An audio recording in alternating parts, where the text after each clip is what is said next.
दोस्तों, दर्द किसे नहीं होता। औरत हो या मर्द, सबको होता है दर्द। पर फिर भी किसी ना किसी को ये लगता है कि शुरू से लेकर अब तक मेरे भाग्य में केवल कष्ट ही लिखे हैं और ना जाने अब मुझे कितने कष्ट भोगने पड़ेंगे। तो जब दर्द सभी को होता है, फिर कष्ट किसी एक को क्यों उठाना पड़ता है? इस क्यों का उत्तर जानने के लिए you are most welcome to mind care, जहां आप हैं अपनी वेलनेस कोच शिवरंजनी के साथ। आज हम बात करने वाले हैं कि जब दर्द सभी को होता है, फिर कष्ट किसी एक को क्यों भोगने पड़ते हैं। इस क्यों का उत्तर जानने के लिए आपको ये वीडियो एंड तक देखना पड़ेगा, ताकि आप अपने हिस्से के कष्टों से छुटकारा पा सको। दर्द और कष्ट दोनों एक जैसे प्रतीत तो होते हैं, एक दूसरे के पर्यायवाची जैसे लगते हैं, पर ये दोनों ही बिल्कुल अलग अलग चीजें हैं। और अपने हिस्से के कष्टों को अपनी किस्मत से, अपने भाग्य से हटा देने के लिए आपको ये वीडियो एंड तक देखना पड़ेगा, क्योंकि इसी वीडियो में हम जानेंगे कि दर्द और कष्ट यानी कि पेन और सफरिंग, इन दोनों में क्या डिफरेंस है। और वो डिफरेंस समझने के बाद ही आप अपने सभी कष्टों से छुटकारा पा सकेंगे। दर्द यानी कि पेन तो सभी को इसलिए होता है क्योंकि ये बहुत ही नेचुरल और एक अनअवॉइडेबल चीज है। ये सभी को होता है, ये आपके जीवित होने का प्रमाण है। यदि आप में प्राण है तो पेन है, प्राण नहीं है तो पेन नहीं है। ये बिल्कुल नेचुरल और अनअवॉइडेबल है। अगर आप कहीं गिर जाते हैं तो आपको चोट लगती है, पेन होना स्वाभाविक है।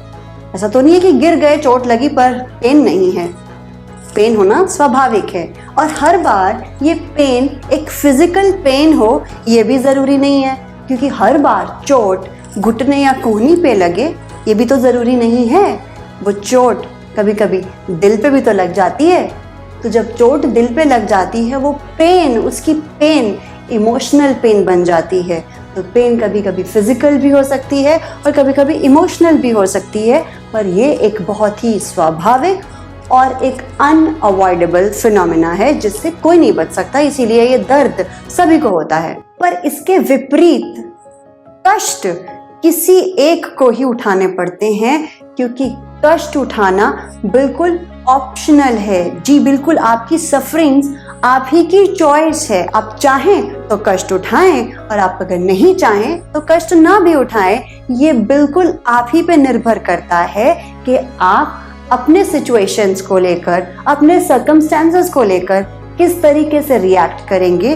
तो वो आपकी सफरिंग्स बन जाता है, यानी कि आपके पेन को लेकर आपका रिएक्शन आपकी सफरिंग्स बन जाता है। आपके दर्द को लेकर आप किस तरीके से रिएक्ट करते हैं, उस पर निर्भर करता है कि आप सफर करेंगे, आप कष्ट भोगेंगे या नहीं। पेन फिजिकल हो या इमोशनल, हमारी बॉडी और हमारे माइंड दोनों ही अपने आप को खुद हील करना जानते हैं, पर हमारा कष्टदायी रिएक्शन हमें वो दर्द कभी भूलने ही नहीं देता और उस दर्द को सफरिंग्स में, कष्ट में बदल देता है। ये जो पेन है ना, ये बिल्कुल अनअवॉइडेबल है। इस पे आपका कंट्रोल नहीं चलता। आप गिर के चोट खाएंगे तो आपको फिजिकल पेन होगी ही होगी। आपको रिलेशनशिप में फेलियर मिला है तो आपको इमोशनल पेन होगी ही होगी। इस पे आपका कोई कंट्रोल नहीं है। पर the good part is this is a one time phenomena. एक बार होगी। जब धोखा खाया एक बार पेन हुआ, जब गिर के चोट खाई तो पेन जरूर हुआ। And the cherry on the cake is हमारी नेचुरल टेंडेंसी है टू मूव ऑन।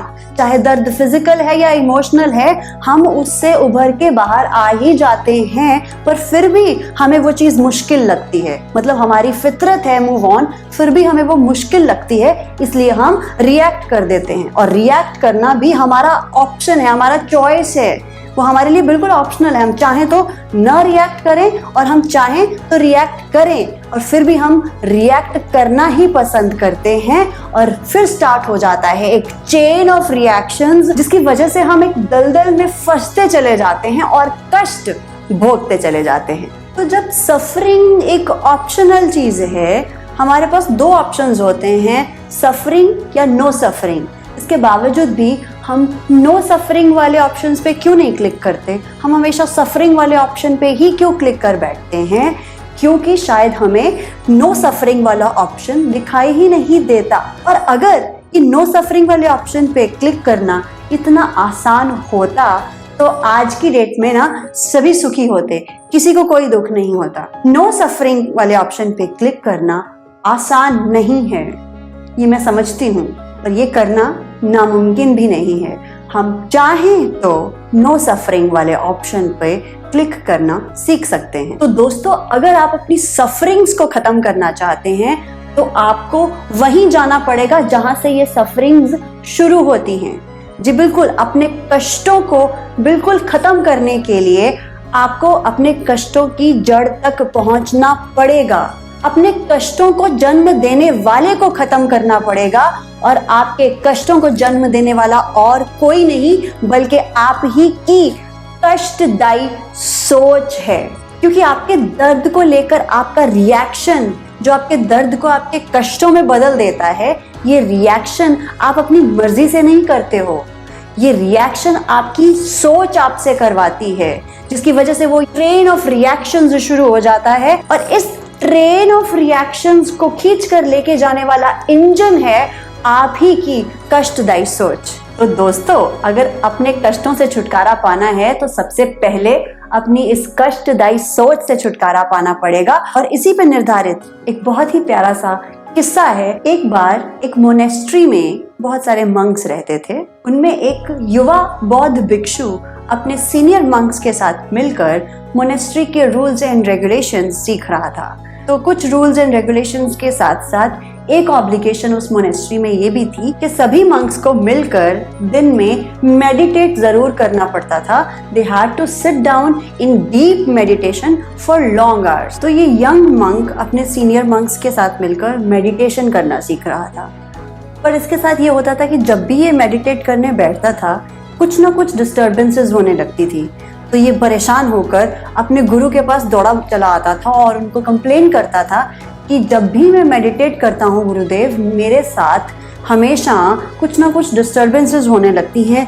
जब मैं मेडिटेट करने बैठा तो आज एक पास में कुत्ता भौंकने लगा, जिसकी वजह से मेरा ध्यान भंग हो गया और मैं बिल्कुल भी ध्यान में नहीं बैठ पाया। तो उसके मास्टर, उसके गुरु उसको कहते हैं कि आप प्रयास जारी रखिए।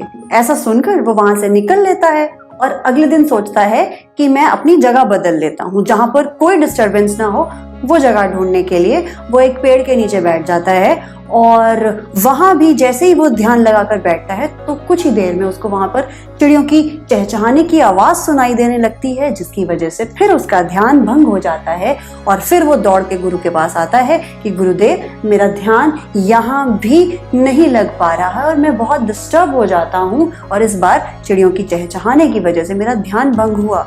तो गुरुजी ने फिर कहा, प्रयास करते रहो। अगले दिन फिर वो एक नई जगह खोजता है और उसको लगता है कि ये लेक के किनारे पर मुझे कोई आकर डिस्टर्ब नहीं करेगा, मैं यहाँ लेक के किनारे पर बैठकर ध्यान लगाऊंगा, मेडिटेट करूंगा। तो लेक के किनारे जैसे ही वो मेडिटेट करने बैठता है, बहुत सारी बतखों का एक झुंड आकर वहां लेक में तैरने लगता है और उनके शोर से एक बार फिर से इस मंक का ध्यान भंग हो जाता है और फिर ये अपने गुरुदेव के पास कंप्लेन करता हुआ भागा चला जाता है और कहता है, मैं अभी भी ध्यान नहीं कर पा रहा हूँ। और वही ध्यान करने की कोशिश करते रहो सुनकर ये फिर लौट आता है। अगले दिन ये सोचता है कि अब मैं लेक के बीचों बीच बैठ के ध्यान करूंगा, जहां पर वास्तव में मुझे कोई भी डिस्टर्ब करने, लेक के बीच में तो कोई नहीं पहुंच पाएगा। इसी के अनुसार वो लेक के किनारे बंधी एक बोट को खोलता है और he reaches the centre of the lake. वहां लेक के बीचों बीच पहुंचकर ही स्टार्ट्स टू मेडिटेट। और जैसे ही उसने मेडिटेट करना स्टार्ट किया, उसे पानी के तेज हिलने की आवाज आने लगती है। तो वो आंखें खोलकर देखता है, सामने से एक बोट उसी की दिशा में चलती हुई आ रही होती है। तो वो हैरान हो जाता है कि ये बोट सीधे मेरी तरफ क्यों आ रही है। और देखते ही देखते वो बोट बिल्कुल उसके सामने आ जाती है और वो बहुत जोर से चिल्लाता है कि दूर हो जाओ, तुम्हारी बोट मेरी बोट में टकरा जाएगी। पर उसके चिल्लाने पर बोट पे कोई असर नहीं होता। बोट आगे बढ़ती जाती है और फाइनली वो बोट बौद्ध भिक्षु की बोट के साथ टकरा जाती है। तो बस अब क्या था, उस बौद्ध भिक्षु का गुस्सा चरम सीमा पे पहुंच जाता है और वो गुस्से से लाल पीला होकर चिल्लाकर बोलता है, कौन हो तुम और इतनी विशाल लेक में तुम्हें मेरी ही बोट मिली थी टकराने के लिए? पर सामने से कोई आवाज नहीं आती। इससे वो मंक और भी आग बबूला हो जाता है। वो खड़ा होकर देखता है कि आखिर ये गुस्ताखी करने वाला है कौन, मेरी बोट में टकराने वाला वो दुष्ट है कौन। तो जब खड़े होकर उस मंक ने देखा कि सामने बोट में कोई नहीं था और सामने वाली उस बोट को खाली देखकर उस मंक का गुस्सा छू मंतर हो गया और फिर वो मंक अपने ऊपर हंसने लगा। ये सोचने लगा कि जब सामने बोट में कोई था ही नहीं तो फिर मैं किस पे गुस्सा कर रहा था। It was just an empty boat. और फिर उसे अपने गुरुजी की बात याद आई कि ये दूसरे लोग, परिस्थितियां या हालात नहीं हैं जो तुम्हें डिस्टर्ब करती हैं।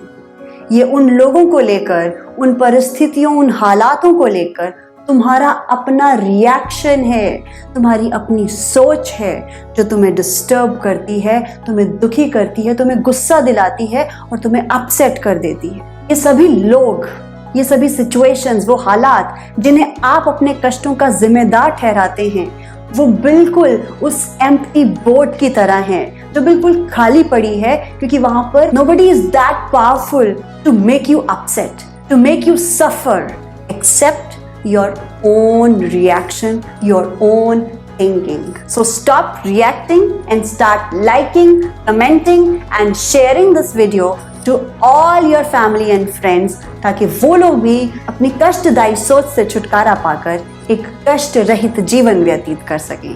Thank you. Have a nice day.